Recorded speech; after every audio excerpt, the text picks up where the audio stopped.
Welcome to Ann Arbor, Michigan. A richly diverse and thriving community where thousands of students from around the world interact with thousands of residents from the baby boomer era. Residents like Evelyn Cooper, who volunteers and takes trips with her girlfriends on a regular basis. Or Barry Allen, a retired pilot who spends his free time restoring classic cars. This generation of adults defies the expectations of aging by staying young at heart. traveling the globe like Harry Lucas. Or spending their time crafting awesome jewelry like Carol Downton. These men and women are breaking stereotypes about what it means to grow old. Well, at least most stereotypes. Organ donation? I'm too old to be an organ donor. My organs aren't good enough to donate anyway. And besides, if I sign up for organ donations, the doctors won't even try to save my life in an emergency. And then I won't be able to have an open casket at my funeral. These are real concerns for many of the baby boomer generation. But where do they learn this stuff? Today, let's set the record straight.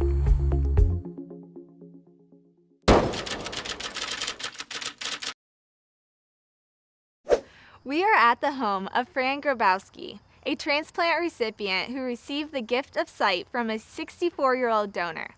Let's check in with him and see what he has to say about his transplant. Hi, Fran. How are you today? I'm doing great. How about yourself? I'm doing very good. So I was wondering, I hear that your transplant is older than you. Can you tell us a little bit about that? Yeah, that's kind of interesting. It is.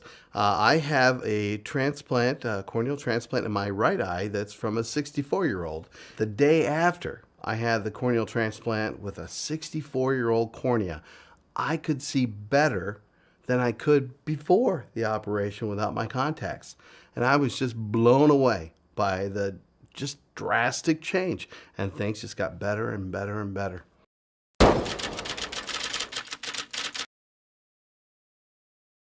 I'm here at Eversight, a nonprofit dedicated to the restoration of sight, and I'm here with a donor mother named Pamela Thurman to talk about this claim.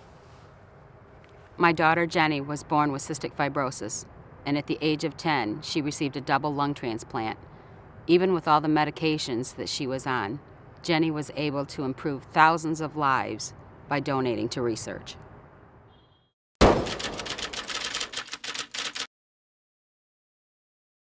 We're at University of Michigan Hospital to talk to Dr. Andy Sung, who can fill us in on whether being an organ donor affects the quality of care you receive from medical professionals. Can you elaborate, Dr. Sung? Well, that's a common misconception, Katie, but there's absolutely no difference in the quality of care that you would receive just by being on the donor registry. In fact, the doctors and nurses who are trying to save your life wouldn't even know you're on the registry until much later on. It's only after all efforts to save your life have been exhausted that the subject of organ donation even comes up.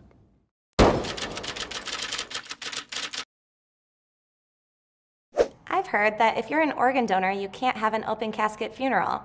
I'm here with funeral director Sharon G. Mascarello to get the final say. Actually, Katie, that's a misconception. Organ donation does not interfere with your funeral plans. Funeral directors are well trained in the mortuary arts and sciences. They have the necessary skills to prepare for open casket visitation. So let's review. In our short video, we have debunked the 4 most common misconceptions about organ donation. You are never too old to become a registered donor. You can be a donor regardless of health conditions. Donation will not affect your funeral arrangements. And being a registered donor will not affect the quality of care you receive from health professionals. So why not become a registered donor today? Just visit eversightvision.org/Michigan.